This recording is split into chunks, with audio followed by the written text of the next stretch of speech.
bonsoir à toutes et à tous. Je me présente très brièvement. Tout d'abord, je suis très heureux d'être le premier à intervenir dans ce cycle de conférences et dans cette nouvelle salle.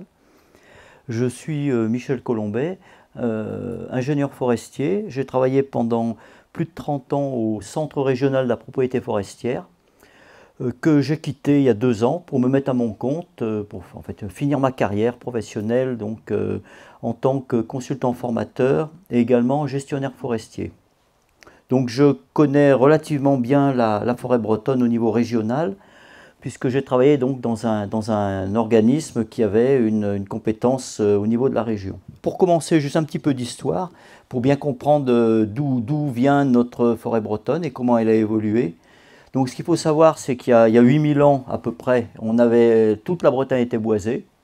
C'est un peu ce qu'on retrouve dans les livres, notamment d'Astérix et Obélix, un grand manteau boisé, même si ce n'est pas tout à fait la même époque. Ensuite, les défrichements ont commencé au néolithique, c'est-à-dire au moment où les populations ont commencé à se sédentariser. Et c'est allé relativement vite, puisque dès le milieu du Moyen-Âge, la Bretagne avait un caractère agraire déjà marqué, et une partie déjà des structures territoriales étaient là en place, notamment les terres de bocage, de culture, etc. La deuxième moitié du Moyen-Âge a vu une intensification des déboisements, notamment sous l'impulsion des ordres religieux. Il faut dire qu'à cette époque, la Bretagne a eu une très forte expansion démographique et il fallait des terres notamment pour nourrir toutes ces personnes. Au XVIIe siècle, c'est au moment où l'industrialisation s'est beaucoup développée, avec les forges, les verreries, etc. Et on a eu besoin de plus en plus d'énergie pour ces industries. Et du coup, on a eu beaucoup de coupes de bois pour alimenter donc, les forges, etc. Et puis également comme matériaux de construction, notamment c'était la grande époque de la marine. Au milieu du XIXe siècle, c'est au moment où la forêt a été réduite vraiment à la portion congrue. Elle ne représentait que 5% du territoire, 5,5% précisément. Et en plus, son état général n'était pas très bon. On avait beaucoup de taillis, des peuplements très appauvris, clairiérés, parce qu'on avait énormément tapé dedans. Et puis ensuite, la forêt s'est mise à se redévelopper.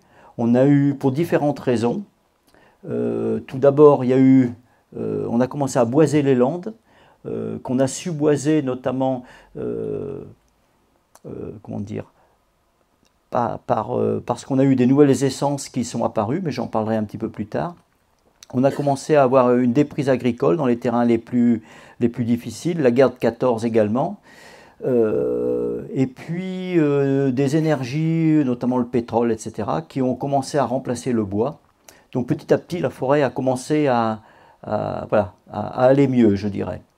Et puis, après la Deuxième Guerre mondiale, on a eu une véritable politique de reboisement, parce que la forêt était encore très appauvrie. On manquait de bois, notamment de bois de papeterie et de bois de construction. Et le Fonds forestier national a développé, a mis en place un programme donc, de boisement, à partir principalement à l'époque d'essences résineuses à croissance rapide, parce qu'il fallait aller vite pour produire du bois dont la France avait besoin.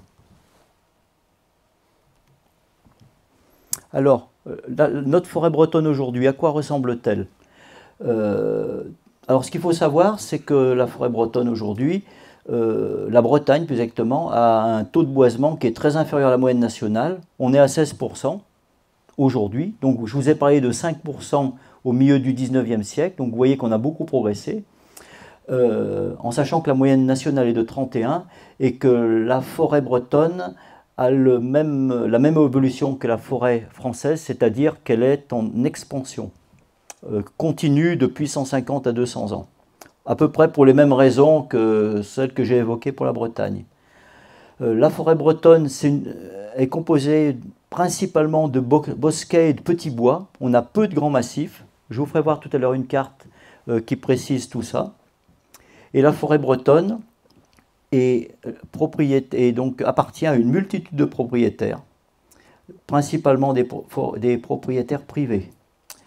Alors, au niveau de la région, qui est composé donc des 4 départements. On constate que c'est dans le Morbihan qu'on a le taux de boisement le plus important, presque 21%, et alors que celui d'Ille-et-Vilaine est le plus faible avec seulement 12,8%. En ce qui concerne la forêt des Côtes d'Armor, vous voyez qu'elle est positionnée à peu près au milieu, entre les deux. La carte de droite, ici, vous permet de constater que dans toute la moitié ouest, notamment le grand quart nord-ouest, le taux de boisement est très faible parce qu'on est dans des paysages et des pays à dominante agricole, beaucoup moins montagneux que le reste de la France, ce qui explique que la forêt est globalement moins développée. Alors voici la carte des forêts bretonnes. Vous constatez que finalement la forêt, ce qui est donc matérialisée par les taches vertes, est présente à peu près partout. Il y a quand même des zones où elle est moins importante. Je pourrais signaler par exemple le Léon, le bassin de Pontivy, également les zones autour du bassin de Rennes en descendant sur Châteaubriand. Ce sont des zones où l'agriculture est très importante et a peu laissé place à la forêt. Sinon, donc, vous voyez une majorité de petits massifs, mais également quand même quelques massifs plus importants.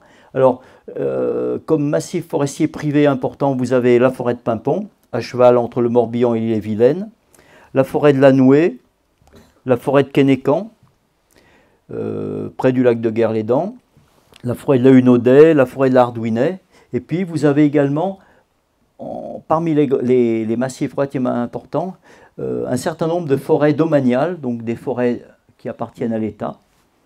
La forêt de Rennes, avec la forêt de Liffré. Enfin, dans l'est, nord-est Ille-et-Vilaine, on a un certain nombre de forêts domaniales assez importantes. La forêt de Fougères, la forêt de Villecartier, la forêt de Saint-Aubin-du-Cormier.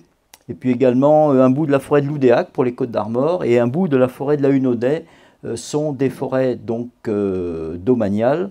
Et puis vous avez également une forêt donc des collectivités que vous connaissez bien. C'est la forêt d'Avaux-Gourbois-Meure qui est située ici. Alors sur cette carte, elle est encore en forêt, elle est encore en vert pâle parce que c'était, quand la carte a été conçue, une forêt privée qui a été rachetée par le département, je crois, en 2005. Et puis là, d'autres forêts domaniales, Quatenoz, Quatanais, etc. Bon.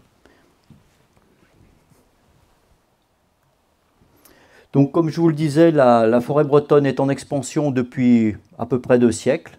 Son taux de boisement a triplé, puisqu'on est aujourd'hui à 16%. Et donc, ce graphique vous montre bien l'évolution très rapide et qui tend même à s'accélérer, semble-t-il, de cette augmentation de la surface boisée bretonne.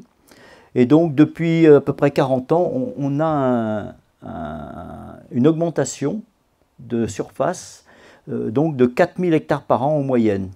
Alors, pourquoi la forêt augmente en Bretagne? Alors, la réponse, c'est principalement parce qu'on a une déprise de terres agricoles, des terres agricoles qui sont sans usage. Et donc, à ce moment-là, il y a 2 possibilités qui s'offrent à ces territoires, à ces terrains. C'est soit le propriétaire décide de les planter, donc de faire une plantation forestière, ou alors les terrains sont abandonnés et petit à petit le terrain donc, passe par un stade de friche et puis se boise naturellement. Et puis un jour, on constate que, ou en tout cas les services de l'Institut de l'IGN, l'Institut géographique national, qui s'occupe de l'inventaire des forêts françaises, constate que ce qui était autrefois une terre rentre aujourd'hui dans la catégorie des bois. Ce qui fait qu'on en arrive aujourd'hui à 446 000 hectares de forêt en Bretagne, et que cette augmentation, qui est, je répète, qui tend même, semble-t-il, à s'accélérer, il faut bien voir qu'en fait, finalement, il y a une inertie importante entre le moment où la terre a été abandonnée et le moment où elle est classée comme forêt par l'Institut géographique national. Donc il y a à peu près 30-40 ans, on va dire, pour qu'un terrain se boise. Donc on ne sait pas encore quelle sera la suite, mais on peut, par rapport à ce qu'on constate sur le terrain, on pense que l'accroissement va continuer, mais va s'infléchir assez rapidement, que la courbe va faire une sorte de S. Enfin, ça, l'avenir nous le dira.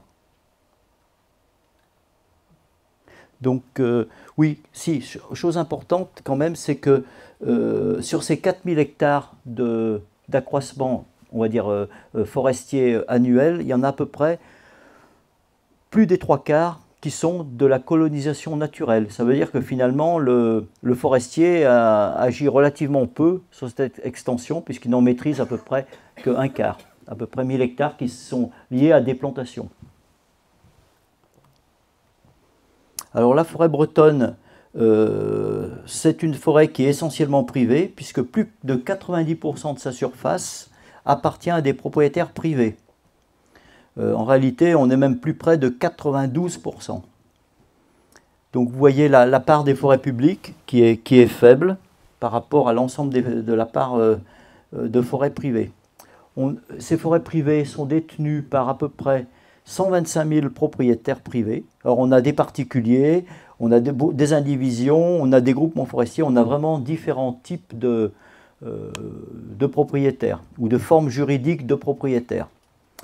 Ce qu'il faut savoir également, c'est que sur ces 125 000, on a une très grande majorité de tout petits propriétaires. Certains d'entre vous sont peut-être et sans doute propriétaires forestiers, certains ne le savent pas. On a à peu près de 100 000 propriétaires qui ont moins de 1 hectare sur l'ensemble. Donc vraiment des toutes petites propriétés qui en général ne sont pas ou sont très peu gérées comme des forêts parce qu'elles sont trop petites. Et on a à peu près seulement 9000 propriétés qui font plus de 4 hectares, donc qui sont vraiment susceptibles là, de ce qu'on appelle d'une exploitation, d'une gestion et d'une exploitation durable. Et puis on a 1000 propriétés qui font plus de 25 hectares. Alors on a seulement 1000 propriétaires sur 125 000, et ces 1000 propriétaires représentent le tiers de la superficie de la forêt bretonne. Donc il y a deux façons de voir les choses. Soit on se dit que la forêt privée est très morcelée, puisque la moyenne, on doit être à peu près à 3 hectares par propriétaire. Par contre, on peut aussi voir que les propriétés de plus de 10 hectares représentent la moitié de la forêt bretonne. Et donc on a quand même la possibilité, on a des surfaces suffisantes pour qu'on puisse gérer ces forêts d'un point de vue sylvicole. Alors très rapidement, l'organisation de la gestion forestière au niveau national, bon évidemment on retrouve la même en Bretagne. Alors ce qu'il faut savoir, c'est que tout ce qui touche à la gestion des forêts est sous la coupe du ministère chargé des forêts. Alors ce ministère chargé des forêts, jusqu'à présent, c'est le ministère de l'Agriculture. Alors aujourd'hui il s'appelle ministère de l'Agriculture et de la Souveraineté Alimentaire, demain il aura un autre nom. Mais donc, le ministère de tutelle des forêts, le principal ministère, c'est le ministère de l'Agriculture. On a un autre ministère, donc c'est le ministère chargé de l'Environnement, qui intervient également, mais je dirais plus à la marge. Donc aujourd'hui, il s'appelle ministère de la Transition écologique. Alors, les forêts privées, donc je le répète, qui constituent les 92% de la forêt bretonne, ont une gestion qui relève directement de la responsabilité du propriétaire, bien évidemment en respectant les lois et règlements qui s'imposent, qui sont inscrits dans le code forestier. Et donc cette gestion de la responsabilité du propriétaire, c'est lui qui décide. Par contre, les propriétaires ne sont pas forcément parfaitement compétents pour assurer cette gestion.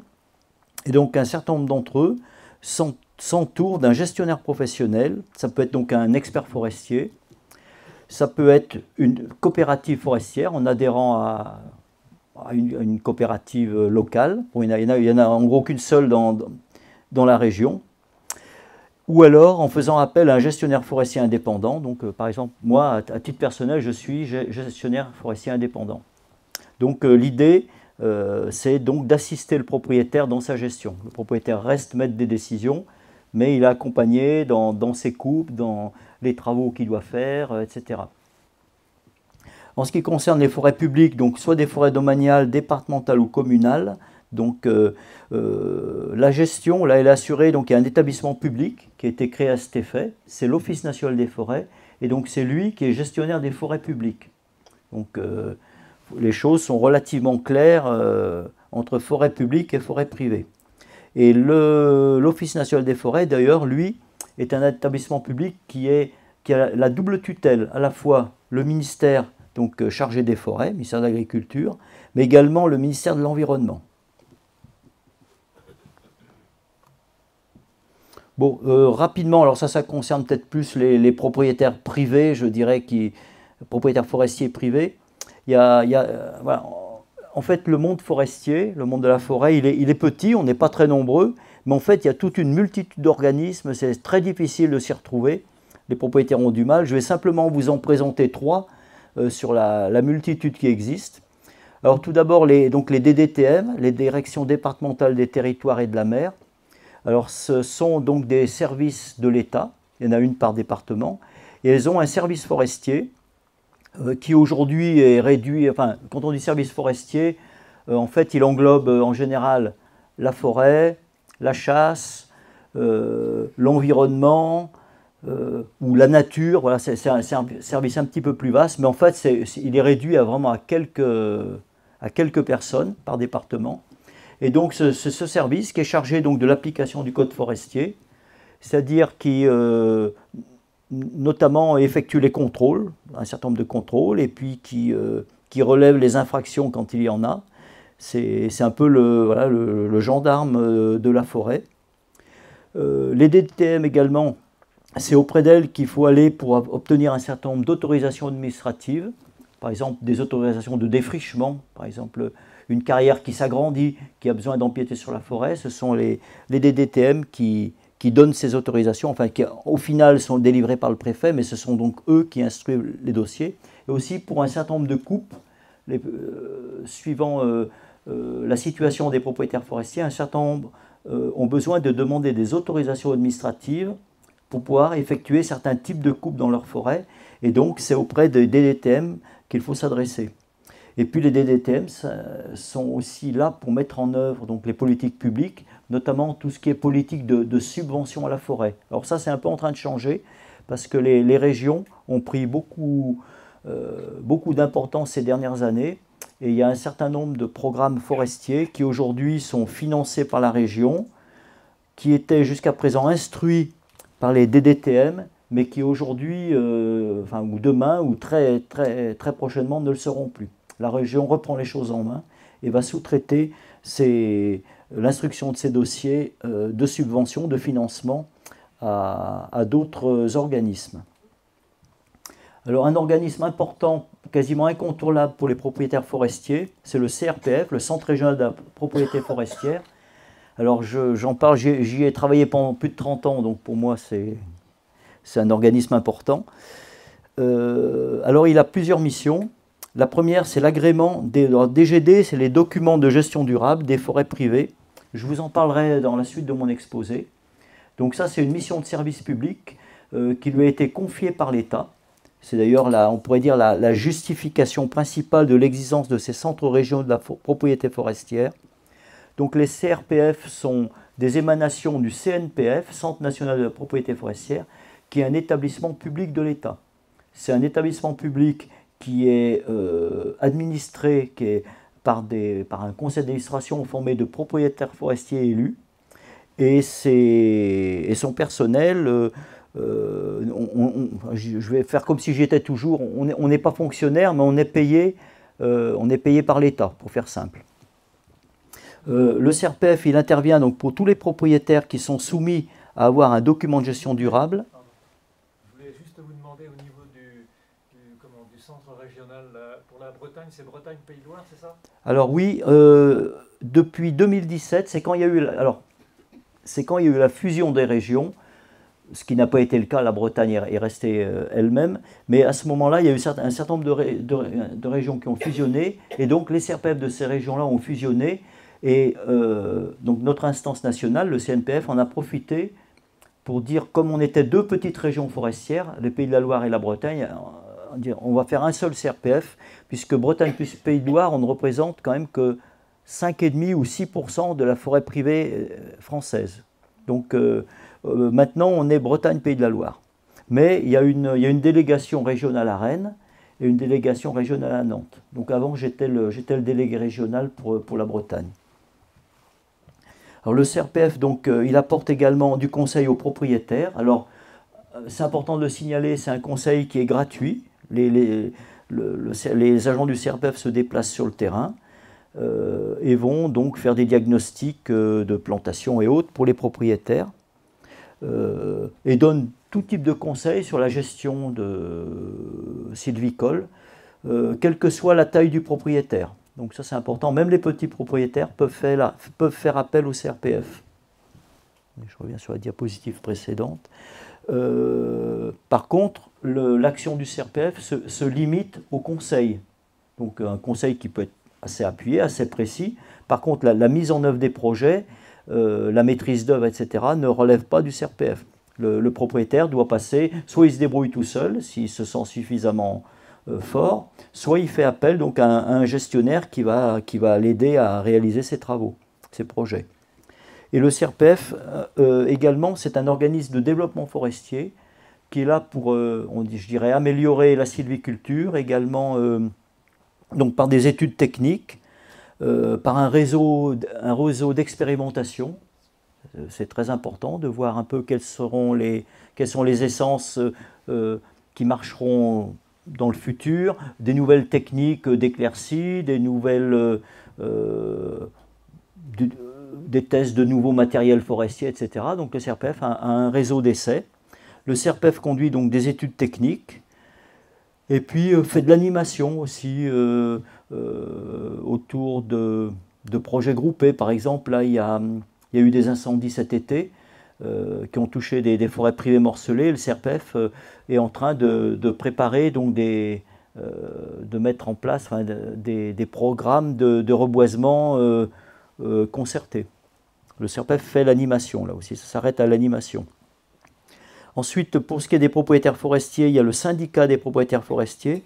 Alors souvent, il y a une confusion avec le CRPF, parce que les élus du CRPF, je vous ai dit qu'on est administré par des élus forestiers, c'est souvent des représentants du syndicat. Donc il y a un peu les doubles casquettes et certains... Voilà, des fois, il y a un peu de confusion entre ces deux organismes.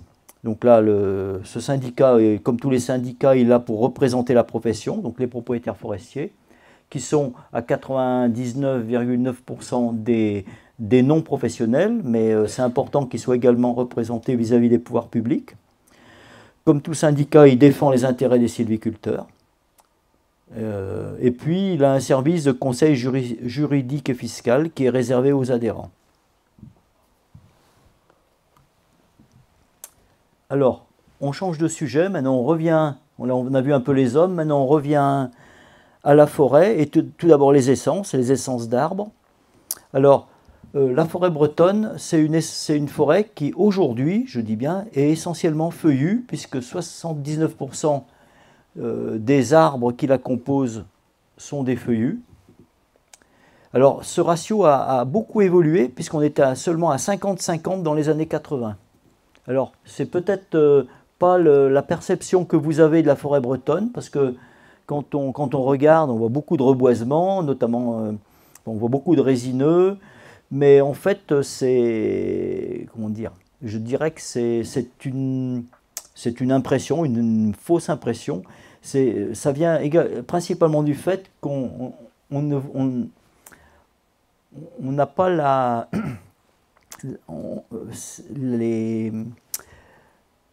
les terrains qui ont été colonisés naturellement, qui se sont boisés naturellement, le sont tous quasiment avec de feuillus, puisque ce sont les essences classiques et traditionnelles de la forêt bretonne. Et donc, comme ça se produit très lentement, on ne voit pas ces évolutions donc, qui sont sur le long terme, alors que quand on boise par exemple une terre agricole avec des résineux, au bout de 3-4 ans, on voit tout de suite la plantation qui est en là, donc on a ce sentiment. Mais donc là, les chiffres sont certains. Alors, la composition en essence de la forêt bretonne, donc aujourd'hui, l'essence qui domine, alors c'est un groupe d'essences, c'est les chênes, rouvres et pédonculés. Je vous expliquerai par la suite comment on arrive à les distinguer. Ils représentent 30% de la forêt bretonne, puis le châtaignier, le hêtre. Et on a aussi alors 27% d'autres feuillus. Alors vous allez me dire, c'est bizarre, ils n'ont pas été distingués, 27% c'est énorme. Qu'est-ce qui se cache dans ces 27%? Alors en fait, il y a essentiellement des bouleaux et des saules. C'est pour ça qu'ils n'ont pas été vraiment mis en avant, parce que ce n'est pas des essences de production forestière qui nous intéressent le plus, mais n'empêche qu'elles sont là. Et puis après, on a toute une ribambelle d'autres essences enfin, assez minoritaires. Je pourrais parler du chêne rouge d'Amérique, le frêne. Enfin, voilà, je ne vais pas toutes vous les énumérer, mais il y en a un certain nombre. Le merisier, le robinier, etc. En ce qui concerne, on a aussi un feuillu qui est un peu particulier, c'est le peuplier qu'on classe toujours à part parce qu'on ne le gère pas du tout comme les autres feuillus. Et puis après, donc, en ce qui concerne les résineux, alors je vous expliquerai, parce que je vous expliquerai. Alors au niveau des résineux, le résineux qui domine, l'essence résineuse, c'est le pin maritime. Je vais vous présenter toutes ces essences, comme ça, ça sera plus clair pour vous. Ensuite, bon, on a un certain nombre d'autres pins. On a l'épicate sitka qui est tombé à 4%, le Douglas 3%, d'autres communifères. Alors il faut savoir qu'en Bretagne, comme on est dans un climat atlantique, océanique, arrosé, on a beaucoup d'essences résineuses, notamment nord-américaines, qui se sont bien plues, mais qui représentent que des petites surfaces. Puis on a aussi différents sapins, des thuyas, du séquoia, on a également des mélèzes. Alors là, c'est pas des essences américaines, mais on a aussi du mélèze, etc., du sapin pectiné. Donc on a une grande diversité d'essences. Alors les chênes autochtones, donc ce sont les deux espèces de chênes qui représentent 30% de la forêt bretonne. Alors pour nous, forestiers, c'est important de savoir distinguer ces deux espèces. Le chêne rouvre, qu'on appelle également le chêne sessile, et du chêne pédonculé. Alors le chêne pédonculé, c'est le chêne du bocage, c'est le chêne qu'on trouve dans les milieux agricoles, ruraux, etc. C'est une essence qui est pionnière, donc qui a tendance à se disséminer facilement. Elle est très exigeante en lumière et elle aime les sols frais à humides. Ce qui veut dire que par différence, elle craint la sécheresse. Mais comme c'est un arbre pionnier, il peut coloniser beaucoup de milieux et pas toujours des milieux qui lui conviennent bien. C'est-à-dire souvent au bout de 20-30 ans, l'arbre il commence à avoir un petit peu de mal parce que finalement le gland n'avait pas germé tout à fait à l'endroit qui lui convenait tout à fait parfaitement. Alors le chêne sessile, c'est le chêne forestier. Quand vous pensez à la forêt de Tronchet, à la forêt de Bercé, aux hautes futaies, ce sont des futaies, donc comme le montre cette diapositive, des futaies de chêne sessile, donc des arbres très élancés, parce que le chêne sessile, comme il est alors quand je dis peu exigeant en lumière, c'est par rapport au chêne pédonculé, comme il est peu exigeant, ce sont des arbres qu'on peut conduire serrés. En les conduisant serrés, ils vont monter, mais ils ne vont pas perdre du tout leur vitalité. Alors que si on fait la même chose avec des chênes pédonculés, ils ont du mal, ils s'étiolent, enfin ils ne sont pas à l'aise. Donc le chêne pédonculé, lui, il préfère être un peu tout seul et pouvoir se développer librement. C'est là où il est le mieux, comme d'ailleurs dans le bocage, lorsqu'il n'est pas émondé, taillé. Il a tendance à faire un très gros houppier. Et ces deux chênes, on les reconnaît principalement donc, par rapport au gland. Le chêne pédonculé, il a un gland qui est inséré sur un pédoncule. Là, le pédoncule est là. Alors que sur le chêne sessile, le gland est inséré directement sur le rameau. Et puis la forme des feuilles est un peu différente. La feuille du chêne pédonculé est relativement hétérogène, elle n'est pas très régulière, vous voyez, les lobes sont assez irréguliers, à la différence du chêne sessile. C'est vraiment la feuille de chêne sessile qui est la feuille, quand on dessine une feuille de chêne, c'est celle du chêne sessile. Donc je reviens juste au chêne sessile par rapport à ses exigences écologiques. Par rapport au chêne pédonculé, lui, il est moins sensible à la sécheresse, beaucoup moins sensible. Il a quand même besoin de sol profond pour bien pousser, mais il peut pousser sur des sols plus acides, et comme il est plus résistant à la sécheresse, c'est vraiment le chêne sur lequel, enfin, je vous en parlerai, on compte pour faire face au changement climatique.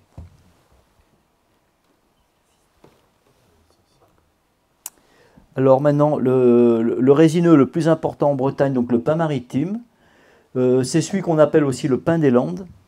Donc c'est un pin qui a des très grandes aiguilles, très épaisses, et puis un très gros cône. C'est également une essence pionnière, donc qui va pousser sur des milieux relativement pauvres en végétation, une essence colonisatrice et qui est vraiment avide de lumière, qui a vraiment besoin de beaucoup de lumière pour pouvoir pousser correctement. Et c'est une essence qui est très frugale, c'est-à-dire qui se contente des sols les plus pauvres qui soient. Donc des sols très acides, où il y a sableux, etc., où il n'y a pas grand-chose à manger. C'est l'essence qui constitue tout le massif landais. Le massif landais, je ne sais pas si vous le savez, il est en fait, c'était d'anciennes landes humides, sablonneuses, qui étaient vraiment très très pauvres. Et donc la seule essence qui poussait sur ces terrains-là, c'était le pin maritime. Alors nous en Bretagne, on a des sols un petit peu différents, mais on a eu beaucoup de landes qui sont donc des terrains très pauvres. Et autrefois, ces landes étaient étrépées, on enlevait la litière, et du coup le sol était mis à nu. Et ce qui fait que quand on a commencé à introduire le pin maritime, donc depuis l'Aquitaine, il a rapidement trouvé des terrains qui lui convenaient bien, et il a ensemencé notamment toute la Bretagne sud. Par exemple, les Landes de l'Envaux sont très très riches en pin maritime, même si aujourd'hui c'est en train d'évoluer. On voit que les feuillus sont en train de regagner dans ces contrées-là. Oui, en fait, en tant qu'essence pionnière, donc elle colonise les terrains. Elle fait 1, 2, 3 générations, et puis en général, ça c'est la nature qui est faite comme ça, elle va laisser la place à d'autres essences. Ça peut être des chênes notamment, etc., des hêtres. À condition évidemment que le terrain ne soit pas trop pauvre et convienne à ces essences qui vont assurer la substitution. Sinon, si le terrain est trop pauvre, comme par exemple dans les Landes, les pins maritimes perdurent. Donc c'est une essence qui est résistante à la sécheresse. C'est un peu logique puisqu'elle vient quand même d'une région plus méridionale que la Bretagne. Par contre, elle a un défaut, elle est très sensible aux incendies. Souvent, les incendies démarrent dans les pinèdes parce que le couvert est clair et donc on a beaucoup de végétation à base de broussailles qui pousse dessous. Alors ensuite, le châtaignier. Alors, le châtaignier, c'est pas non plus un arbre autochtone en Bretagne. Il vient du bassin méditerranéen et il a été introduit par les Romains. Donc vous voyez, ça fait longtemps. Pourquoi introduit par les Romains? C'était essentiellement pour faire des piquets, pour faire des tonneaux, également, je ne rentre pas dans les détails. Alors c'est un arbre qui recherche des sols acides, c'est un arbre de sol acide, mais sans excès.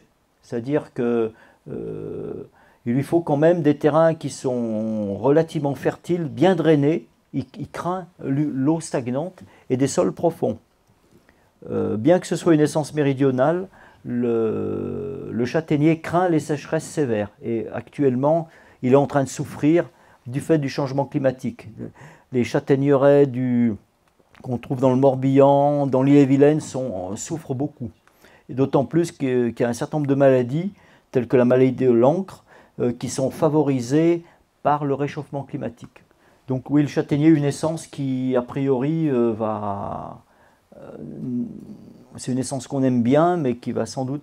et qui en plus se vend... Lorsqu'on fait du bois d'œuvre, des grumes, qu'on peut donc transformer pour faire du parquet, des lames de terrasse, etc. C'est un bois qui se vend très bien, mais on aimerait le développer plus en tant que producteur forestier, mais on a de gros doutes sur la suite pour lui. Alors ensuite, le hêtre commun. Alors le hêtre, c'est une essence d'ombre. Ça veut dire que c'est une essence, c'est exactement le contraire du pin maritime ou du chêne pédonculé qui sont des essences colonisatrices. Lui, s'il y a de la lumière, il ne peut pas se développer. Donc il se développe à l'ombre d'arbres plus grands. Notamment souvent en association avec le chêne ou le sapin pectiné. Alors c'est également un arbre qui recherche des climats frais et humides. Donc on va le trouver essentiellement dans le centre Bretagne. C'est là où il est le plus à l'aise et le plus dominant même si on peut encore le trouver sur presque toute la Bretagne. Dans le sud et l'est breton, il est clairement là aussi en difficulté à cause du changement climatique. Mais pour le moment, il reste encore tout à fait à sa place dans le centre Bretagne, et notamment dans les Côtes d'Armor. Donc comme je vous l'ai dit, voilà, il est fragilisé par le changement climatique, mais a priori, c'est peut-être un peu paradoxal, mais il nous fait presque moins peur que le châtaignier. Il n'est pas attaqué par des maladies, simplement, bon, il souffre un peu des températures un peu élevées et de la sécheresse. Mais pour le moment, il ne se débrouille pas si mal. Alors, le sauleroux et le bouleau, alors je les ai regroupés, donc qui représentent peut-être 20% de la forêt bretonne. Bon, ce n'est pas la forêt sous son meilleur aspect, parce que ce sont des petits bois, des bois un peu en forme de taillis, qu'on ne peut pas vraiment gérer. Alors, ce sont deux espèces qui ont des points communs. Ce sont des espèces à très fort pouvoir colonisateur, comme le pin maritime, etc., sauf qu'elles colonisent des terrains un peu différents, notamment les terrains humides. Bon, ce sont des essences qu'on appelle de bois blanc à faible valorisation, puisqu'on peut uniquement, en gros, en faire du bois de chauffage. Hein. Et encore, c'est un bois qui brûle vite, mais qui est intéressant. On peut quasiment, en tout cas en Bretagne, même avec le bouleau, on n'arrive pas à faire de bois d'œuvre, de sciage. Donc c'est des essences qui peuvent croître en conditions très humides et qui en fait constituent en fait là aussi un premier boisement. Donc soit lorsque ce sont des forêts qui ont été dégradées, par exemple des forêts où il y a eu des coupes très importantes ou après une tempête, si rien n'est fait, les essences qui vont revenir les premières, ça sera les bouleaux ou les saules. Ou alors des forêts issues de la déprise agricole, comme je vous disais tout à l'heure, les 4000 hectares par an, il y en a une grande partie qui commence par un stade avec des bouleaux, des saules, suivant l'humidité du terrain, et des chênes pédonculés. C'est par ces trois essences-là que la forêt commence à s'installer. Alors l'épicéa de Sitka, c'est un des conifères qui a été le plus planté. Il est originaire de la côte pacifique, donc nord-américaine, Canada et nord-ouest des États-Unis. C'est une essence vraiment qui pousse très très vite, d'où son intérêt pour les producteurs forestiers. Et en plus, elle a un autre intérêt, elle est bien adaptée aux sols pauvres et humides. Et en Bretagne, on est sur le massif armoricain, donc on a quand même une grande majorité de sols qui sont pauvres et qui sont souvent également humides. Et le climat breton lui convient parfaitement bien, puisqu'il a besoin donc d'une forte humidité atmosphérique.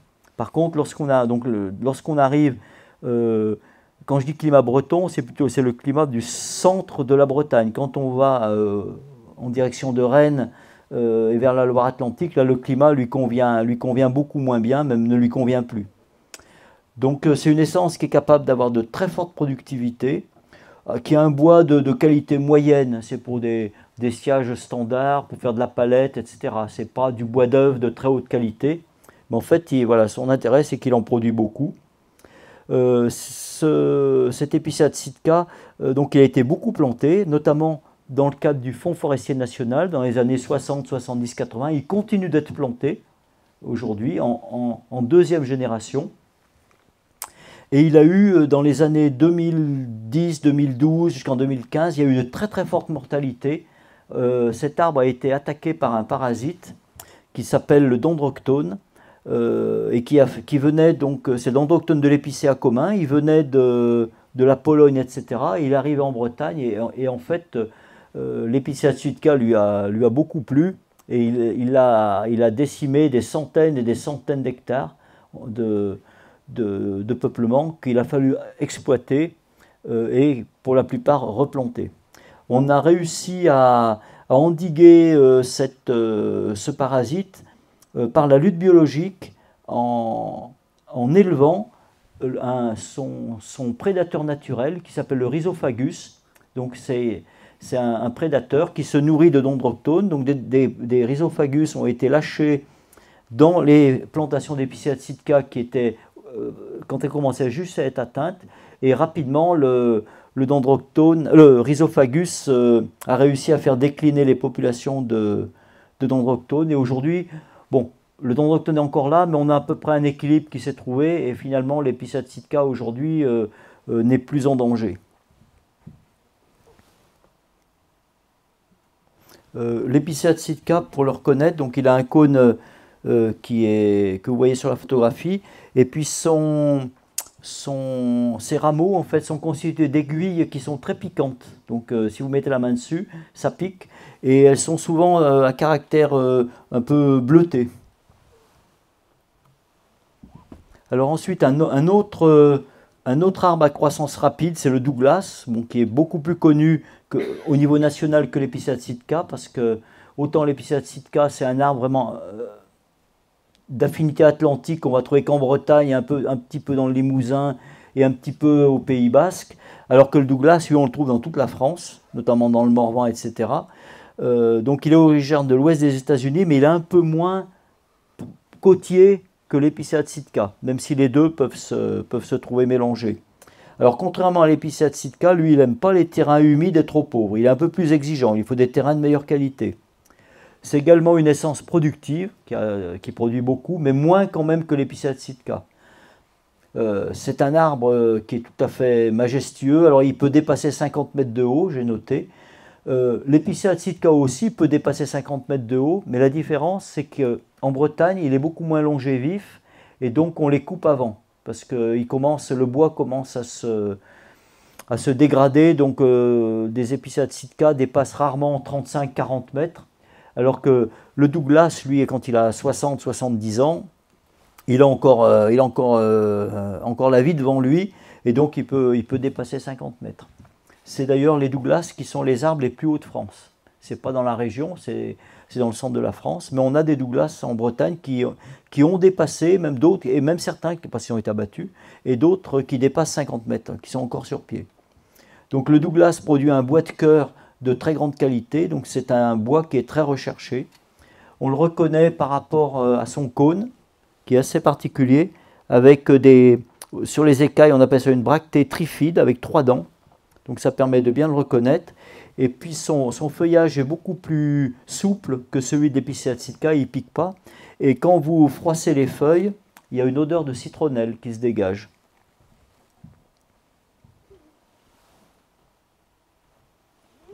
Alors ensuite les peupliers, donc je pourrais répondre à la question de madame qui était donc pourquoi on les distingue des autres feuillus.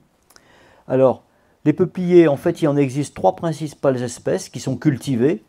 Le peuplier noir, c'est le peuplier d'Italie, etc. Et puis 2 autres espèces de peupliers qu'on trouve en Amérique, des peupliers forestiers, donc des peupliers producteurs de bois. Et en fait, les peupliers ont la faculté à se bouturer très facilement. Ce qui fait que la recherche forestière a beaucoup travaillé sur les peupliers et a développé énormément de croisements de peupliers de plus en plus productifs pour faire du bois de plus en plus vite. Qu'on appelle des cultivars, parce qu'une fois qu'on a créé une variété de peupliers, qu'un organisme de recherche a créé une variété, c'est très simple, on la bouture, et en fait on a exactement une copie conforme du point de vue génétique de la variété qu'on a produite, on appelle ça des cultivars, et donc on a des copies conformes qu'on va pouvoir vendre. Et donc, je répondrai à la fin à la question. Donc, les peupliers, comme ils ont cette faculté à se bouturer, on ne va pas planter. Donc ça c'est déjà un élément de réponse. Quand on fait un reboisement classique avec d'autres feuillus, on plante des petits plants forestiers avec des racines, et puis on fait tout ce qu'il faut pour les aider à bien grandir.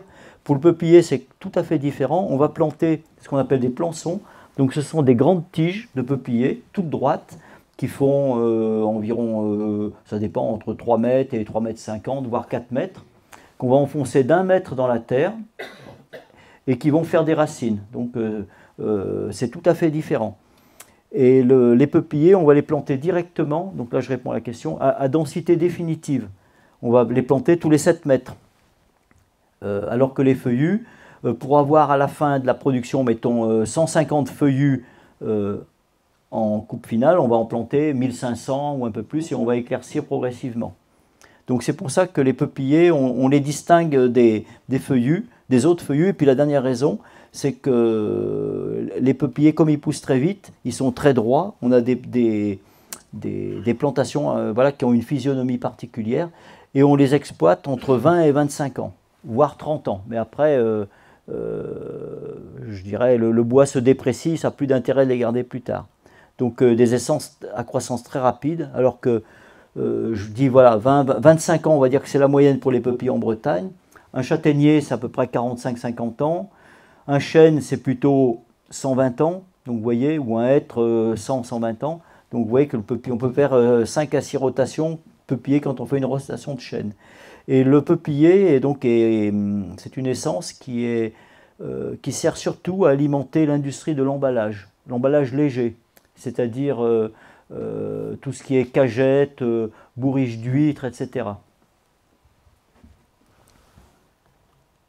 Alors les autres essences, donc, qui également font partie des 27% dont j'ai parlé, plus, non, c'est pas tout à fait ça, qui font partie des 27% en ce qui concerne le chêne rouge d'Amérique, et les 5% des autres pins. Voilà, donc on a trois principales espèces de pins, donc qui sont originaires de contrées diverses. Le pin sylvestre, donc il n'est pas autochtone non plus en Bretagne, il vient de l'est de la France et de l'est de l'Europe, Lituanie, Estonie, etc. Le pin laricio, il y en a un qui vient de Corse et l'autre de Calabre. Le pin de Monterey, alors il vient de Californie, de la baie de Monterey. Et donc tous ces pins, chacun ont été introduits parce que ils avaient un intérêt particulier. Alors souvent parce qu'ils valorisent des sols ingrats, soit des sols très acides, c'est par exemple le cas du pin sylvestre, ou très acides et humides, le pin sylvestre, ou alors des sols beaucoup plus secs et caillouteux, c'est le cas du pin laricio, qui vient donc de Corse et de Calabre, donc qui résiste mieux aux sécheresses. Et puis ou également qui peuvent valoriser des terrains situés sur des climats très ventés, notamment en bord de mer, c'est le pin de Monterey. C'est des très gros pins que vous voyez avec très branchus souvent, des fois plusieurs troncs presque dès la base, c'est le pin de Monterey. Et donc voilà, le forestier utilise ces essences en fonction de leurs exigences pour valoriser au mieux les terrains dans différentes ambiances climatiques. Alors comme autre essence, là en feuillu, c'est le chêne rouge d'Amérique qui est originaire donc de l'Est des États-Unis. Alors il a été beaucoup introduit en Bretagne, il l'est toujours parce qu'il pousse sur les sols acides profonds, et on en a quand même un certain nombre en Bretagne. Il a une croissance rapide, plus rapide que le chêne de pays, ce qui fait qu'il a été souvent préféré, parce que les premières années il pousse plus vite. Par contre il a quelques défauts. Le fait tout d'abord que ça a beau être un chêne, c'est un bois qui est peu durable en extérieur, donc on va plutôt l'utiliser, on ne peut pas non plus l'utiliser en tonnellerie comme les chênes de pays, donc voilà, c'est plutôt pour de la menuiserie intérieure, des parquets, etc. Mais enfin il y a quand même de quoi faire. Les cercueils aussi sont souvent faits en chêne rouge d'Amérique parce que ça coûte moins cher. Par contre ce chêne rouge d'Amérique, il y a un champignon qui est on est en train de se rendre compte qu'il y a un champignon qui attaque les racines, et on a beaucoup d'arbres qui tombent parce qu'ils ont les racines complètement pourries. Donc voilà, c'est une inquiétude qu'on a par rapport à cette essence pour l'avenir. Voilà, je crois que j'ai fait le tour des essences de la forêt bretonne. Maintenant, on va voir les types de peuplement forestier. Parce que donc, une forêt, on va dire c'est une communauté d'arbres, une société d'arbres, mais à partir du moment où elle est gérée, elle va prendre des caractéristiques particulières qui vont dépendre de la sylviculture, notamment de son mode de régénération, les types de coupe, et aussi les peuplements sont caractérisés par leur composition en essence. Alors là, je vais juste vous donner les principaux types de peuplements qu'on peut définir pour la Bretagne. Alors tout d'abord la peupleraie, donc c'est la plantation de peupliers, donc qu'on distingue toujours parce que physionomiquement c'est un type de peuplement forestier très différent des autres, donc des peupliers tous les 7 mètres ou tous les 8 mètres, parfaitement alignés.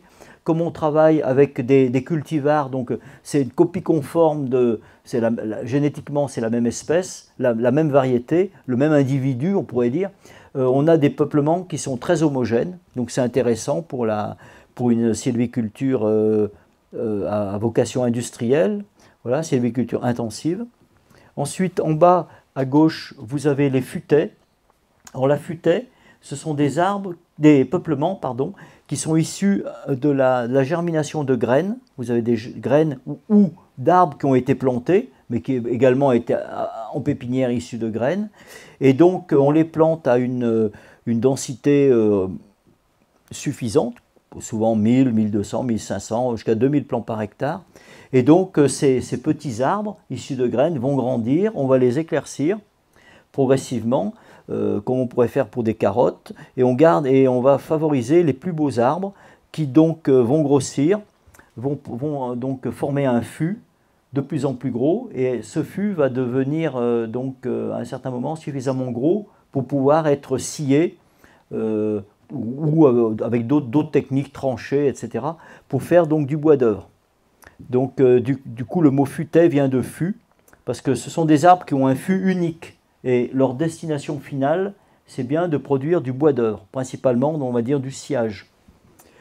On peut avoir donc des futaies résineuses ou des futaies feuillues ou des futaies mélangées, donc c'est là où la composition en essence intervient. Ensuite, vous avez un autre grand type de peuplement, on pourrait dire, c'est le taillis simple. Alors, le taillis simple, en fait, on ne le trouve quasiment que pour les feuillus.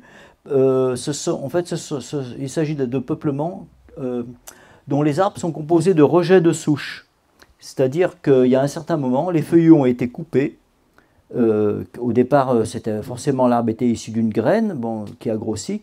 L'arbre a été coupé et en fait, il a rejeté. Il a fait plusieurs rejets. Donc, c'est ce qu'on appelle le taillis.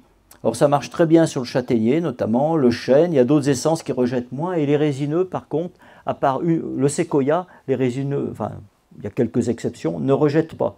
Donc, les taillis, le taillis simple, c'est presque toujours, en tout cas, ou on peut dire toujours, avec des feuillus. Et donc, le principe de la gestion des taillis, c'est que tous les 25-30 ans, on va les couper, ils vont rejeter, et ça produira du bois de chauffage. Donc, c'est une sylviculture minimaliste, puisqu'on ne fait pas grand-chose, on récolte des bois qui n'ont pas une très grande valeur, mais en fait, la gestion est très simple. Donc, dans un certain nombre de cas, c'est intéressant, notamment sur les terrains pauvres, où on aurait du mal à produire des beaux fûts, des arbres bien droits. Ensuite, donc, vous avez des peuplements qui sont plutôt issus de sylviculture passée, des peuplements anciens. Ce sont les mélanges futaie-taillis, c'est-à-dire qu'au sein de la même parcelle cohabitent à la fois donc, des arbres de futaie, vous voyez un seul tronc, celui-là est très gros. Vous en voyez un autre ici, et puis vous voyez ici du taillis. Donc c'est une gestion un peu ancienne qui consistait à faire en sorte que les propriétaires sur une même parcelle aient à la fois du bois de construction et du bois de chauffage. C'était surtout il y a fort longtemps qu'on en avait besoin de beaucoup de bois de feu, qu'on n'était pas dans l'ère du pétrole, du gaz comme aujourd'hui. Et puis il y a un dernier type de peuplement qui se caractérise en fait on pourrait dire par une absence de gestion, c'est le boisement spontané.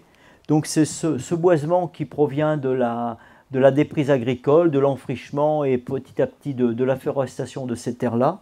Donc vous avez souvent ça peut être là il s'agit de chênes pédonculés, mais c'est souvent il y a des bouleaux, des saules qui poussent, et donc ça fait des peuplements un peu fouillis, on va dire. Et suivant la gestion qui va être faite par le sylviculteur, le peuplement pourra évoluer. Imaginons, dans 10 ans, le propriétaire il a laissé pousser, on appelle ça un recépé, il les coupe, ça deviendra un taillis. Si par contre ces arbres sont relativement des chênes, par exemple, qui sont vigoureux, des frênes, il va peut-être dire, moi finalement, je vais les laisser grandir, je vais les élaguer, je vais les tailler, et puis progressivement, ça évoluera vers une futaie, par exemple. Pas futaie résineuse, mais futaie feuillue.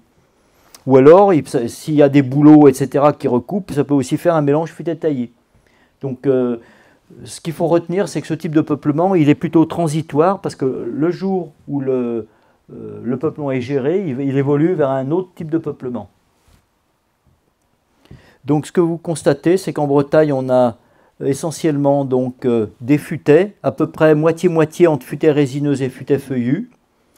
Le mélange futaie-taillis, le taillis simple, on en a quand même 29%, mais c'est parce qu'on a beaucoup de taillis de châtaigniers, mais aussi de saules, de bouleaux. Donc ça finit par faire une surface importante. Et à peu près seulement donc 2% de peupliers et 15% de boisements spontanés. Maintenant, je vais vous parler un peu de la biodiversité. Donc, la biodiversité forestière, on l'apprécie à 3 niveaux.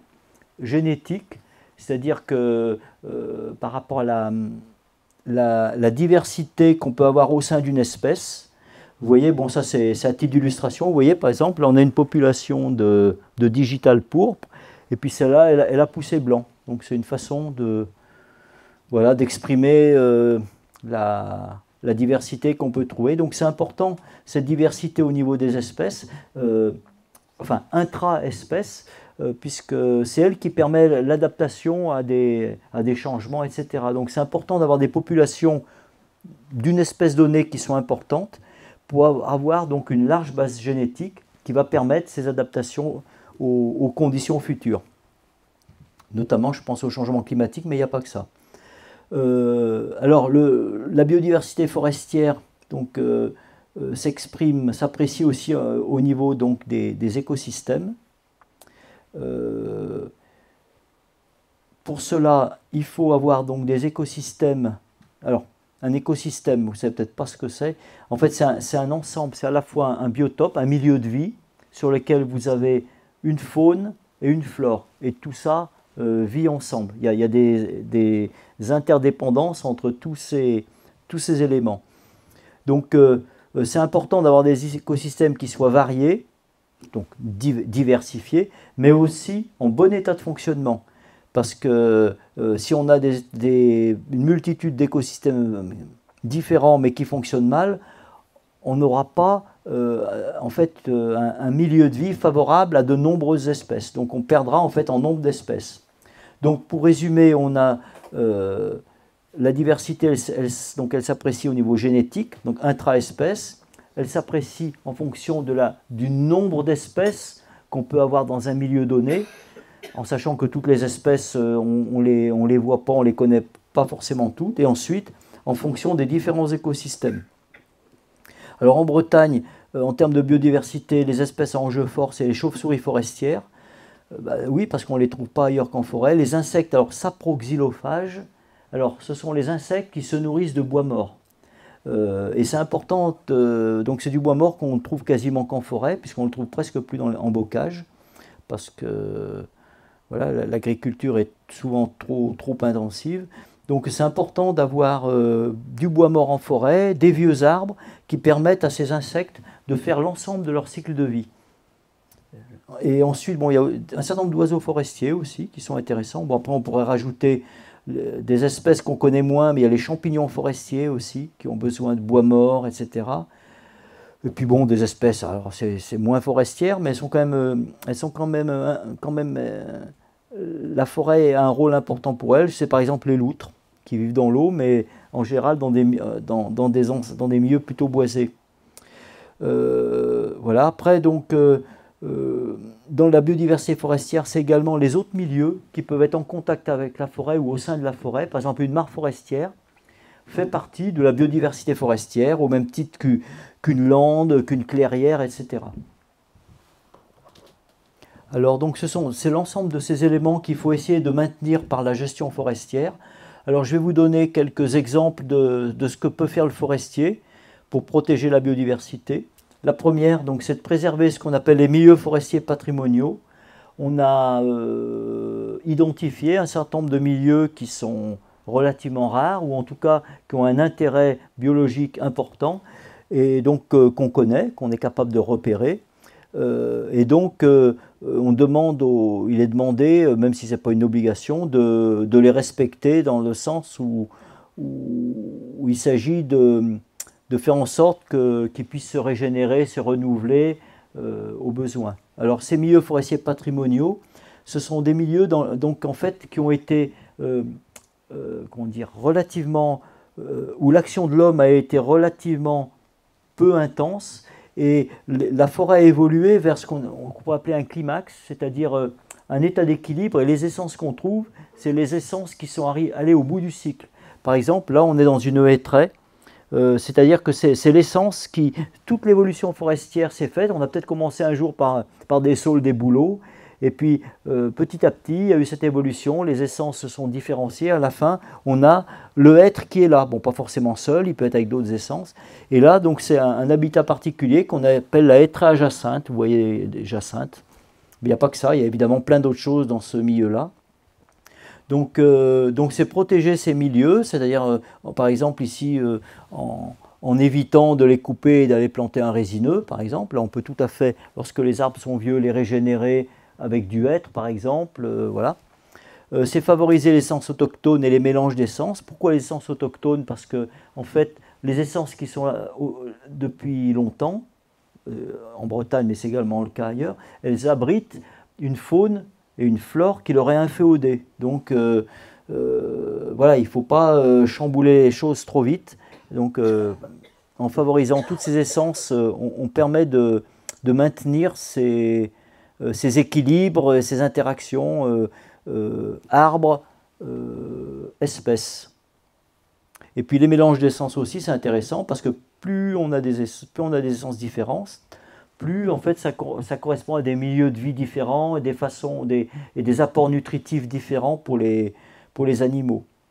Alors également, ça se comprend que si on diversifie les types de peuplement et les modes de gestion, si on a des taillis, si on a des futaies, des boisements spontanés, on a forcément des milieux de vie différents. Donc c'est intéressant pour la biodiversité. Alors également, quelque chose dont on parle beaucoup aujourd'hui, c'est de conserver ce qu'on appelle les forêts anciennes. Les forêts anciennes, ce sont des forêts qui n'ont jamais été, qui sont jamais passées par un stade agricole.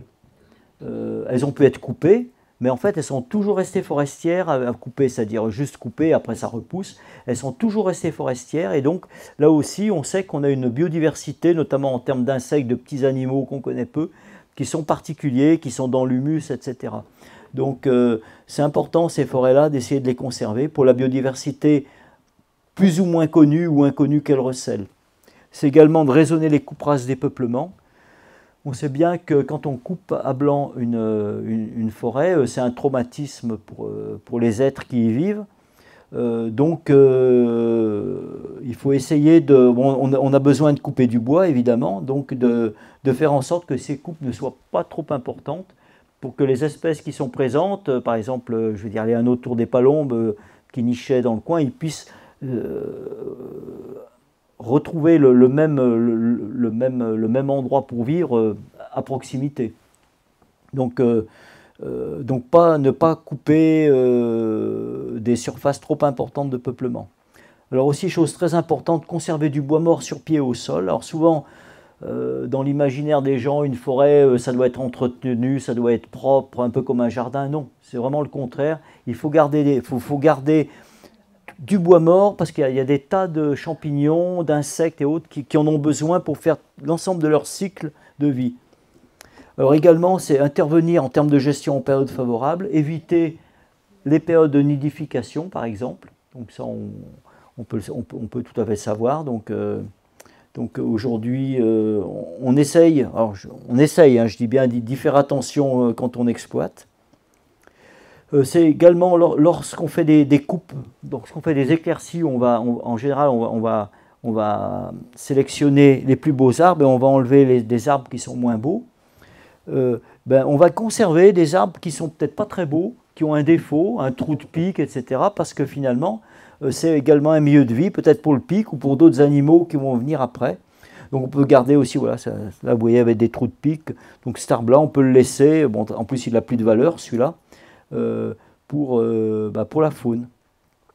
Et puis également, c'est préserver les milieux improductifs associés à la forêt, notamment tout ce qui est rochers, mares, éviter de combler les mares, conserver des landes aussi, quand on a des landes intraforestières, des petites zones de landes qui sont souvent pas très riches, et de ne pas les boiser parce que c'est des milieux ouverts, plus ensoleillés, par exemple c'est bon pour tout ce qui est les lézards, etc., les serpents. On peut ne pas aimer les serpents, mais on en a besoin quand même. Donc, et puis également, voilà, les ruisseaux, faire attention quand on exploite de pas les traverser avec des engins, etc.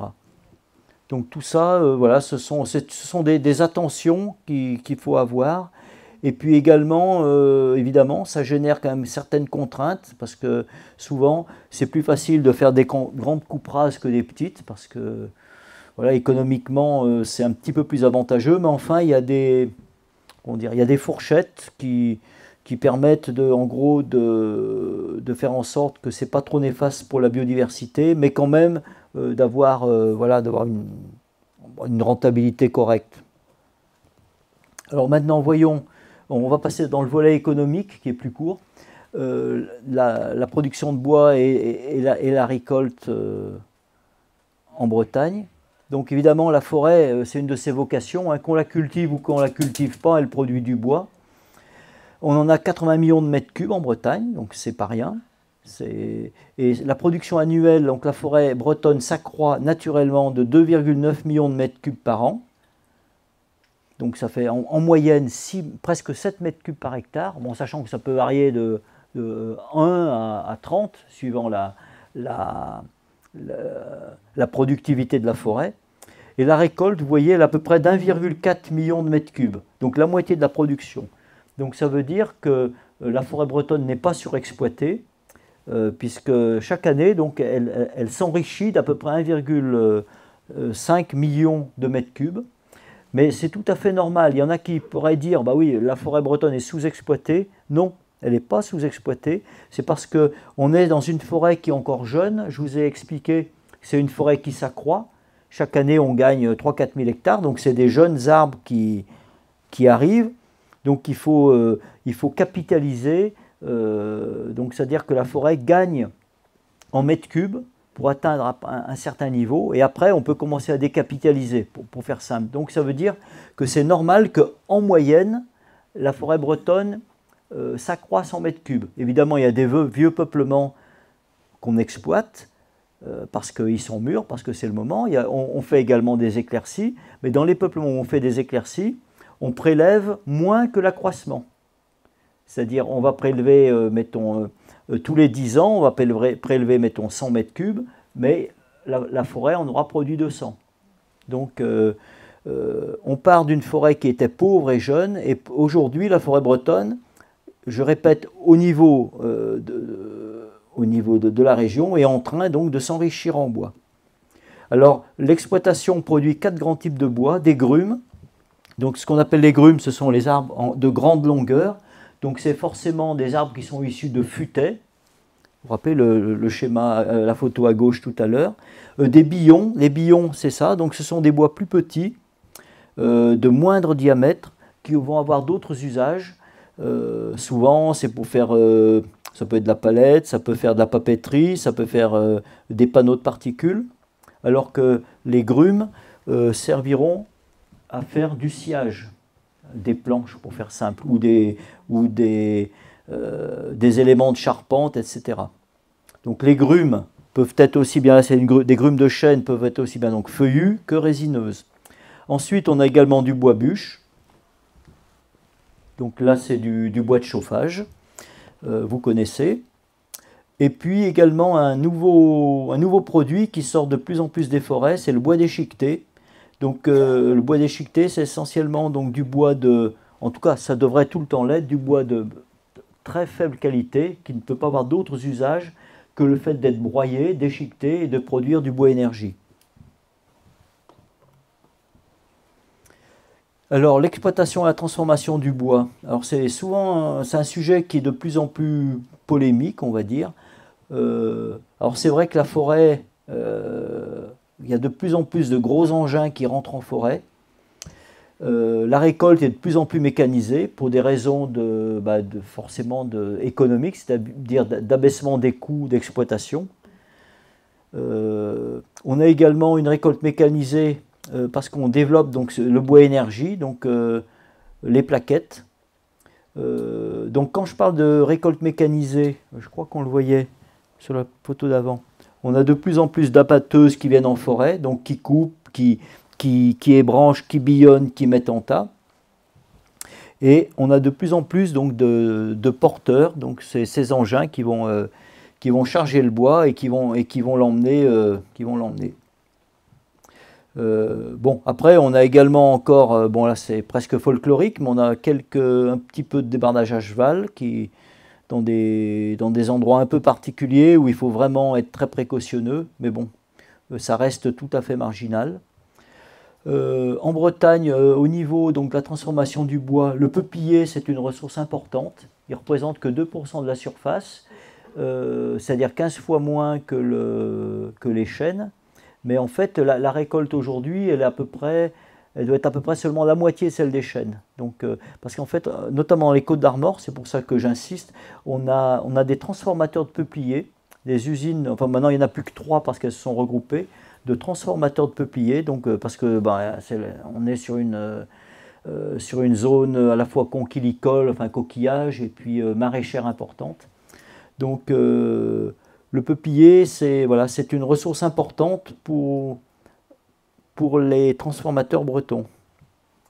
Alors on assiste ça fait depuis quand même un certain nombre d'années, une très forte demande en bois d'œuvre résineux. Alors pendant plusieurs années, on a eu donc l'épicéa de Sitka qui arrivait à maturité, et surtout on en a beaucoup coupé à cause du fameux dendroctone. On a eu de la chance parce que c'est des bois qui étaient déjà pas très loin de la maturité, ce qui explique qu'on a eu un accroissement important de la récolte de bois d'œuvre. Et puis bon, c'est un peu en train de se tasser parce que aujourd'hui on a moins de ressources d'épicéa à couper, mais on a toujours une très forte demande, notamment tout ce qui est donc pour la palette, le bois de construction aussi, épicéa Douglas. Alors les prix ont bien augmenté là depuis 2 ans. On ne sait pas. On ne sait pas si ça va durer, mais il y avait vraiment un gros retard qui avait été pris. Et aujourd'hui, on est revenu sur des prix tout à fait corrects. Ce qu'on constate également, c'est l'augmentation du bois énergie. Alors là, il y a une petite baisse, je ne sais pas pourquoi, mais a priori, c'est parti pour augmenter. Surtout avec le contexte actuel de flambée des cours de l'énergie. Et donc, voilà ce qu'on pouvait dire. Ici, vous avez donc du bois déchiqueté dans un hangar. Voilà, donc c'est de la plaquette. Et c'est une source d'énergie qui est appelée à se développer. Alors là aussi, il faudra être raisonnable. On a une forêt qui s'accroît, mais on ne peut pas non plus exploiter plus que la forêt ne produit. On ne serait plus dans la gestion durable. Donc voilà, la transition est faite. Donc là, je vais aller vite sur la gestion durable. La gestion durable, en fait, elle s'appuie sur 3 piliers. Un pilier ou 3 volets, économique, et environnemental et social. Et l'idée, c'est qu'on puisse avoir une gestion qui soit relativement équilibrée autour de ces 3 fonctions. Voilà, c'est ce qui est à peu près au milieu. En sachant que, bon là on est au niveau du concept, en réalité, suivant les forêts, l'idée, c'est que la forêt ne soit pas spécialisée dans une seule fonction. Des forêts hyper intensives, cultivées très intensivement, ou alors des forêts sous cloche, ou alors des forêts qui sont uniquement dédiées aux loisirs, comme un parc. Non, l'idée, c'est bien qu'elle puisse assurer les 3 fonctions, en sachant évidemment qu'une forêt, une forêt qui est située sur une zone très pentue, etc., la fonction économique sera très faible. Par contre, au niveau environnement, ça sera peut-être plus important. Mais donc, je répète, c'est bien d'essayer de se rapprocher d'un certain équilibre entre ces 3 fonctions. Donc, et cet équilibre on l'est aujourd'hui, mais qu'on l'est aussi dans l'avenir. Alors, c'est le sommet de la Terre de Rio qui a défini donc cette gestion forestière durable. Et elle a été traduite dans la LOF, c'est la loi d'orientation sur la forêt du 9 juillet 2001. C'est une loi qui est très importante pour nous forestiers, parce que c'est elle qui a fait que la gestion forestière nationale en France, elle doit être à la fois durable et multifonctionnelle. Donc durable, c'est qu'elle puisse, perdurer, évidemment. Et puis multifonctionnalité, c'est donc bien les 3 fonctions de la forêt dans un même lieu. Et donc cette multifonctionnalité et durabilité, elle se traduit dans ce qu'on appelle les documents de gestion durable, qui sont donc les documents d'aménagement dans les forêts publiques. Donc, ce sont des documents qui sont rédigés par l'ONF et mis en œuvre par l'ONF pour les forêts publiques. Et pour les forêts privées, ça s'appelle des plans simples de gestion ou des codes des bonnes pratiques sylvicoles pour les petits propriétaires. Et également donc la gestion forestière durable, à travers la loi d'orientation sur la forêt de 2001, a débouché sur la certification forestière. C'est donc la certification que la production de bois et que les bois sont issus de forêts gérées durablement. Il y a deux logos, enfin deux labels particuliers, deux marques, on dit. PEFC, qui a été développé par les propriétaires forestiers européens. Nous, c'est la marque, en tout cas, dont on assure la promotion. Et puis également FSC, qui est beaucoup plus connu médiatiquement, mais qui concerne plutôt les forêts tropicales, etc., qui n'est pas adapté à la petite propriété, même s'il y a quelques propriétés en France qui sont aujourd'hui certifiées FSC. Alors la gestion forestière au niveau régional, donc il y a un document cadre qui s'appelle le schéma régional de gestion sylvicole, qui en fait c'est le document qui jette les bases de la gestion forestière durable et qui définit les méthodes de gestion des forêts. Donc avec un certain nombre de principes à respecter. Les principaux sont de renouveler le peuplement après coupe, parce qu'il ne s'agit pas de simplement couper, récolter et puis dire bah, ça repoussera tout seul, on aura des bouleaux et on va attendre 150 ans que le cycle de la forêt revienne vers les chênes. Non, il faut aller plus vite, donc un propriétaire qui coupe doit donc replanter. Également, bah, planter, oui, mais pas n'importe quoi. Il doit planter des essences, planter ou favoriser. Si elles poussent tout seules, bah, tant mieux. Mais sinon, il doit planter. Mais des essences qui sont adaptées, c'est-à-dire adaptées à la fois au marché du bois, en tout cas à ce qu'on en imagine, parce que c'est quand même pour demain et même après-demain qu'on plante, et surtout adaptées au sol et au climat futur. Il faut également veiller à la préservation des sols. Ça devient très important. Par des techniques, on fait des cloisonnements, on met des branchages, parce qu'on a de plus en plus d'engins lourds qui travaillent en forêt avec des problèmes de tassement des sols. Ça devient quand même problématique. Et puis surtout, travailler en dehors des périodes trop humides. Également, rechercher un équilibre sylvo-synégétique. On a des problèmes de gibier. On a une prolifération de cervidés qui nous pose d'énormes problèmes. La forêt est en train d'en souffrir beaucoup, puisque les arbres sont ce qu'on appelle abrutis, grignotés ou alors écorcés, et on a beaucoup de mal à les faire pousser. Aujourd'hui, on a le cerf qui est en train d'arriver, qui est déjà là dans les Côtes d'Armor, et vraiment, c'est un problème. Alors, récolter selon des critères d'exploitabilité définis, ça veut dire qu'il ne faut pas exploiter les arbres trop jeunes, parce que souvent, on va dire, les acheteurs de bois sont tentés quand ils voient des beaux arbres, de proposer aux propriétaires de les acheter, mais il faut que ces arbres-là soient arrivés à maturité. Il ne faut pas qu'on coupe le blé en herbe. Quand on sait qu'on a déjà mis 30, 40, 50 ans pour commencer à faire un bel arbre, ça serait des fois dommage de le couper avant qu'il ait donné tout son potentiel. Alors, je parlais de limiter les coupes rases, donc ça c'est une obligation qui va sortir très, très prochainement. 10 hectares, alors c'est encore beaucoup. Mais voilà, c'est encore beaucoup, mais voilà, c'est un maximum. Ça ne veut pas dire que c'est ce qui est préconisé. C'est le maximum possible. Mais après, voilà, le propriétaire peut aller jusqu'à 10 hectares. Et les milieux d'intérêt patrimoniaux, c'est les milieux un peu exceptionnels que, comme je vous avais présenté, où on voyait la haie très jacinthe. Donc ceux-là, on demande aux propriétaires, dans toute la mesure du possible, de les préserver ou de les renouveler. Et puis également participer à la protection de la ressource en eau et la lutte contre l'érosion, parce que la forêt a ce rôle de protection. Alors, il me reste 3 diapositives, je crois. Alors, les documents de gestion durable de la forêt privée. Alors, le plan simple de gestion, donc il est obligatoire pour toutes les forêts privées de plus de 25 hectares. Il est établi pour 10 à 20 ans. Il est agréé par le Centre régional de la propriété forestière. Et ce document, donc, il comporte donc une carte des peuplements. Voilà, vous avez un exemple. Alors là, par exemple, j'en sais rien, j'invente, mais là, c'est peut-être tous les taillis. Ici, les futaies résineuses, ici, les futaies feuillues. Et pour chaque type de peuplement, et chaque parcelle, vous avez un programme de coupe et travaux.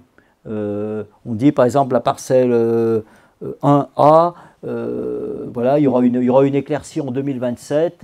et puis mettons une coupe rase, on va dire en 2035. Et en fait, à partir du moment où le document de gestion donc, est agréé, il vaut autorisation de coupe. Et donc pour que ce document soit agréé, c'est un document donc, qui a le statut de document de gestion durable, il doit être conforme au schéma régional de gestion sylvicole. Voilà, à celui-là, qui est en train d'être refait, il va y avoir une nouvelle version, donc qui définit donc, les règles de la gestion durable des forêts bretonnes. On a également le Code des bonnes pratiques sylvicoles, donc c'est pour les plus petites forêts, celles qui ne sont pas obligatoirement assujetties au plan de gestion.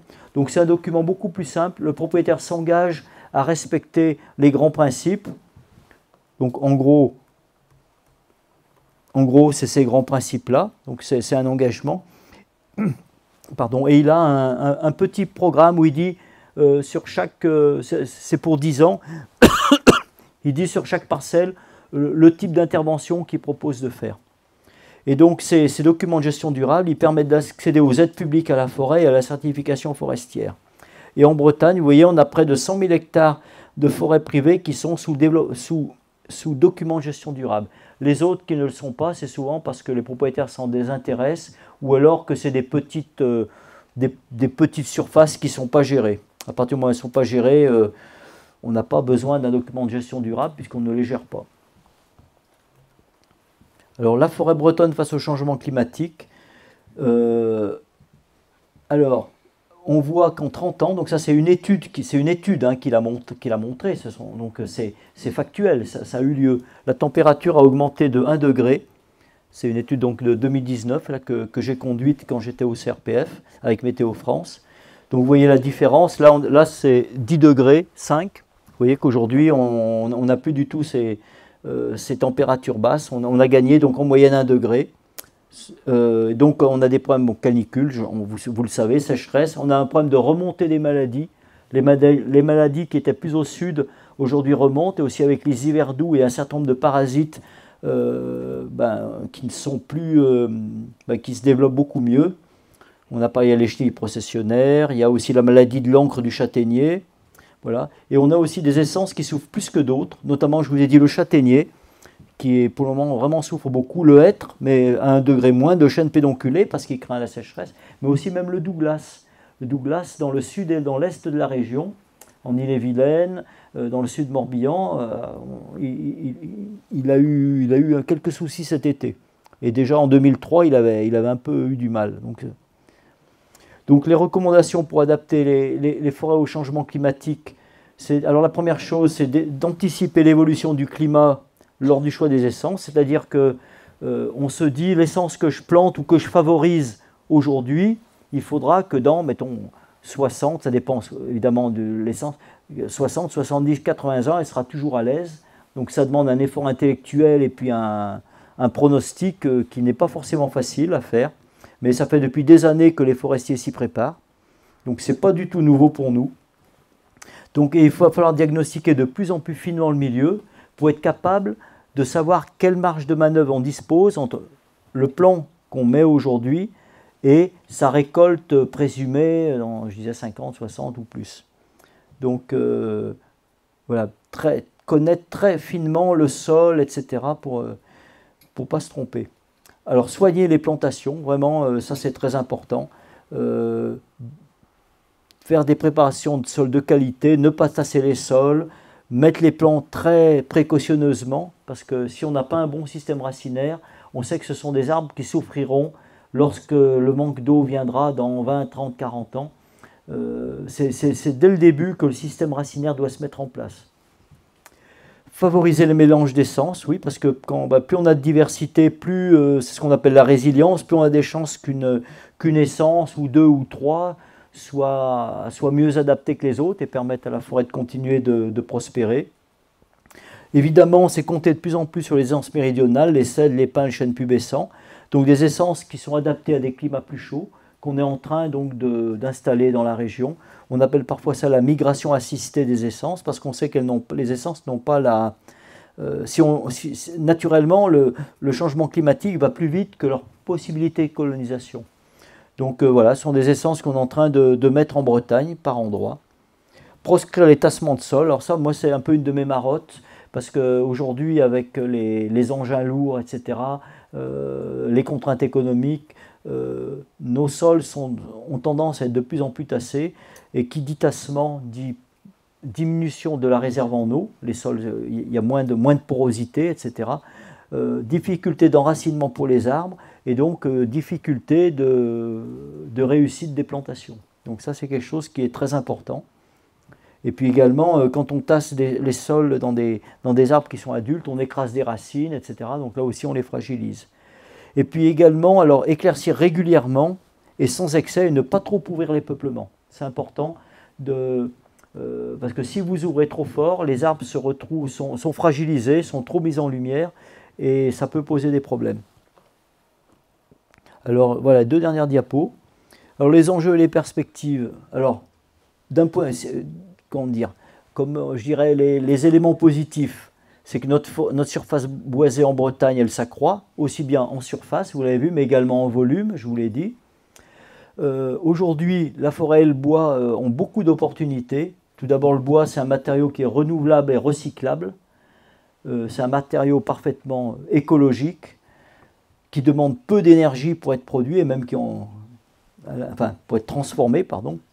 Les forêts séquestrent donc du carbone dans le bois, et ensuite, ce bois, lorsqu'il est mis en œuvre, en charpente, etc., le carbone reste stocké dans le bois pendant toute cette utilisation du matériau bois, donc c'est très important aujourd'hui par rapport à l'effet de serre. Les forêts aussi ont un rôle important en tant que lieu de ressourcement, loisirs en plein air, nature, etc. Et elles fournissent également beaucoup d'aménités, donc de bienfaits, ça veut dire en termes donc de ressources en eau, filtration de l'eau, épuration de l'air, et puis aussi au niveau de la biodiversité, c'est très important d'avoir cet effet protecteur de la forêt. On a également, d'un point de vue économique, une filière bois qui se développe et qui se structure, notamment grâce au travail. On a une interprofession qui s'appelle Fibois Bretagne, qui est très dynamique et qui fait que, voilà, que de ce côté-là, les choses vont bien, ça marche assez bien. Et puis, alors ça, bon, c'est plutôt la forêt, donc aujourd'hui, il y a un intérêt grandissant de la part de la société pour la forêt. Ce qui fait qu'aujourd'hui, il y a des clivages qui sont en train un peu de se mettre à jour entre voilà, la façon dont chacun voudrait que la forêt soit gérée. Après, on a un certain nombre de fragilités.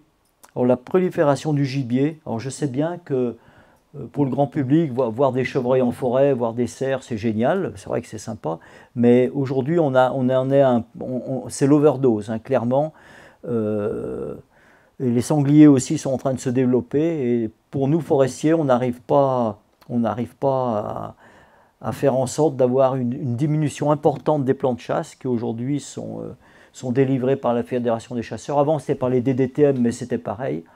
Le lobby des chasseurs est important et on a du mal. Et puis il y a aussi certains propriétaires qui aiment aussi avoir une forêt giboyeuse, donc ils veulent jouer sur les 2 tableaux. Donc, en tout cas, le forestier, le gestionnaire comme moi, aujourd'hui, a des difficultés par rapport au gibier, dans la mesure où on a du mal à régénérer la forêt. C'est bien comme ça qu'il faut le comprendre. Tous les jeunes semis sont abrutis, les plants qu'on met sont détériorés, on met des protections, ça coûte très cher et ce n'est pas toujours très efficace. Donc, l'impact des engins lourds sur le sol, on sait que c'est problématique pour l'avenir. On essaye de faire pour le mieux, mais malheureusement, on est soumis à des contraintes économiques aujourd'hui qui font qu'on peut pas, aujourd'hui, on ne peut plus se passer de la mécanisation des engins, ce qu'on appelle les engins lourds, les abatteuses. La piste, ben alors on en est encore là. Bon, faut dire que pendant des années, les pouvoirs publics ont subventionné à outrance ces machines, un peu sur le modèle de ce qu'on trouvait dans les pays scandinaves, ce qui n'était pas forcément le plus adapté chez nous. Ce serait peut-être de descendre vers des machines un peu moins grosses, un peu moins lourdes, mais au fur et à mesure qu'on fait un travail, par exemple, on a mis en place les pneus basse pression, par exemple. Ça veut dire que la pression sur le sol est plus faible. Mais en fait, on a profité pour charger plus les porteurs. Donc, quand on gagne d'un côté, on perd de l'autre. Donc, ça, c'est un problème c'est un problème. Surtout en Bretagne, où on a des sols qui sont sensibles au tassement parce qu'on a des sols limoneux. Et puis également bon, le changement climatique, le réchauffement, les maladies. Là, je vous en ai déjà parlé. Et alors, qu'est-ce qu'on peut faire pour conserver une forêt qui soit à la fois productive, donc qui produise du bois? On a besoin du matériau bois, ça, on ne peut pas s'en passer, c'est clair. Qui soit en bonne santé, évidemment, si on veut qu'elle soit productive, il faut qu'elle soit en bonne santé. Qui soit accueillante aussi bien pour la faune que pour les humains, parce que ça fait partie de notre cadre de vie, notre paysage. On a besoin de la forêt pour ça. Et aussi qui soit diversifiée en termes de faune et de flore, parce que là également on en a besoin pour notre avenir.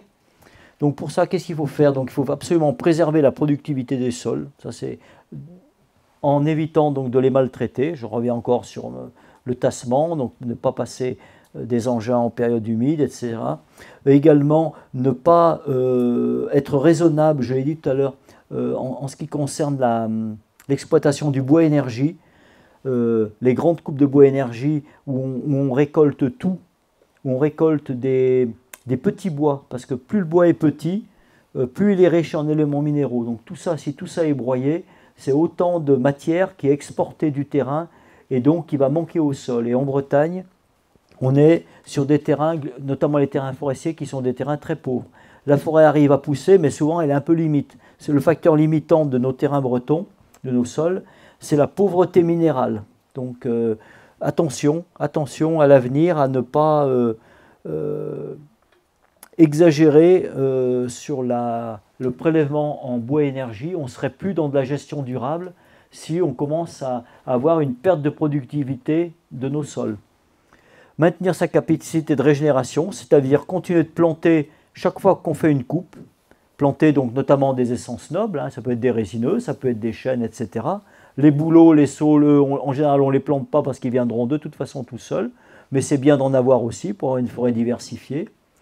Conforter les services environnementaux, oui, la qualité de l'eau c'est très important, la qualité de l'air, et pour ça peut-être qu'il faudra en arriver à une rémunération des services environnementaux. Ce n'est pas impossible que dans quelques années il faille payer pour avoir ces services-là, parce que d'un autre côté ils représentent quand même une contrainte parfois minime, mais parfois plus importante pour les propriétaires. Qu'est-ce que vous appelez les services environnementaux? Comment? Qu'est-ce que vous appelez les services Par exemple, la biodiversité, le fait que la forêt permette à un certain nombre d'oiseaux, d'animaux de vivre, le fait qu'elle épure l'eau.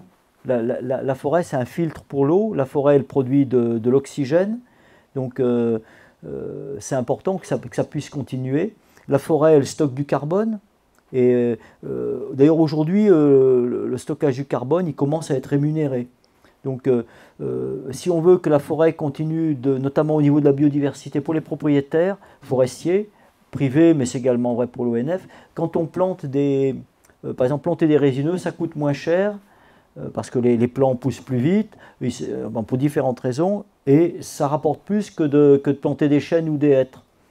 Sauf que ce n'est pas les essences locales. Donc si on veut